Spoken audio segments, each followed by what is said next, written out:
Morning nursery students, কেমন আছো সবাই? আশা করি সবাই খুব ভালো আছো। তাহলে আজ থেকে তোমাদের অনলাইন ক্লাস শুরু হচ্ছে। আর ভিডিওর মাধ্যমে প্রতিদিন যে পড়াগুলো তোমাদের কাছে যাবে, প্রত্যেক দিনকার সেই পড়া ও কাজ প্রত্যেক দিন করে নেবে। এতে তোমরা খুব সহজেই সব কিছু শিখে যাবে আর তোমাদের ওপর বেশি চাপও পড়বে না। তাহলে চলো ক্লাস শুরু করি। তোমরা প্রত্যেকে রেডি ফর রাইটিং বইটা বের করো। আর রেডি ফর রাইটিংয়ে 36 পেজ বের করবে। আর পেজের ওপরে প্রথমেই একটা ছবি দেখতে পারবে। এই ছবিটি হচ্ছে কুইনের ছবি। কার ছবি? কুইনের ছবি। কুইন মানে রানী। আর কুইনের যে স্পেলিংটা, তার ফার্স্ট লেটার দেখো কিউ দিয়ে শুরু হচ্ছে। সেই জন্য কি বলা হয়? Q for queen. Q for queen. আর কিউটা তো তোমরা আগেই শিখেছো, তোমাদেরকে আমার এবিসি বইতে আগেই করানো হয়ে গেছে।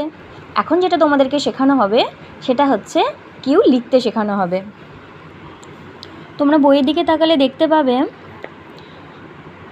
এই যে কিউ থেকে মাথার উপর থেকে এখান দিয়ে একটা দাগ চলে এসছে এবং এখানে 1 লেখা আছে। কারণ কি? এটা হচ্ছে ফার্স্ট স্টেপ। আমরা দুটো স্টেপের মধ্যে কিউটা লিখব। প্রথম স্টেপে আমরা এখান থেকে শুরু করে তারপর এইভাবে পুরো গোলটা দেব। তাহলে এটা হয়ে যাবে ও। আর ওর ডান দিক বরাবর যখন আমরা একটা দাগ দিয়ে দেব তখন এটা হয়ে যাবে কিউ। এখন দেখো তোমাদের বইয়ে প্রথমেই ট্রেসিং দেওয়া আছে। তাহলে আমরা কি করব? প্রথমে আমরা ট্রেসিংগুলো করে নেব। কিভাবে সেটা দেখো। এই যে ডটগুলো দেওয়া আছে, এই ডটগুলো আমরা জয়েন করব, কিন্তু স্টেপ বরাবর। ফার্স্ট স্টেপ হলো মাথার উপর থেকে শুরু করবে, এইভাবে প্রথম থেকে উপর থেকে শুরু করবে, তারপর ডট বরাবর এগুলো জয়েন করে দেবে, তারপর ডান দিকে একটা দাগ দিয়ে দেবে।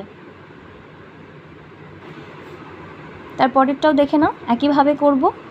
ওপর থেকে নিচের দিকে আসবে, ব্যাস। এটা প্রথমে হলো ও। এবার ওটাকে যখন ওর থেকে যখন একটা দাগ দিয়ে দেব ডান দিকে, তখন এটা হয়ে যাবে কিউ। এভাবে আমি বাকিগুলোও সব করে নেব। আমার সাথে সাথে তোমরাও তোমাদের বইয়ে সব কিছু করে নেবে। তাহলে আস্তে আস্তে সবাই ট্রেসিংগুলো করে নেবে। তারপর তোমাদেরকে যেটা দেখাবো সেটা হচ্ছে কিউ তোমরা এবার ডাইরেক্ট কিভাবে লিখবে। দেখো, শুরু করবে এই মাথা থেকে, ওপর থেকে শুরু করছো তোমরা লাল দাগ থেকে, তারপর এভাবে তোমরা প্রথমে ও লিখবে। ও তোমরা আগেই লিখতে শিখেছো, তোমাদেরকে শেখানো হয়েছে। তাহলে কিউ লেখাটা দেখো খুবই সহজ। কারণ কি? প্রথমে তোমরা ও লিখতে শিখেছো। এবার ওটার ডান দিকে যখন একটা দাগ দিয়ে দেবে তখনই এটা হয়ে যাবে কিউ। খুব মজার ব্যাপার না? দেখো, আমি আর একটা কিউ লিখছি।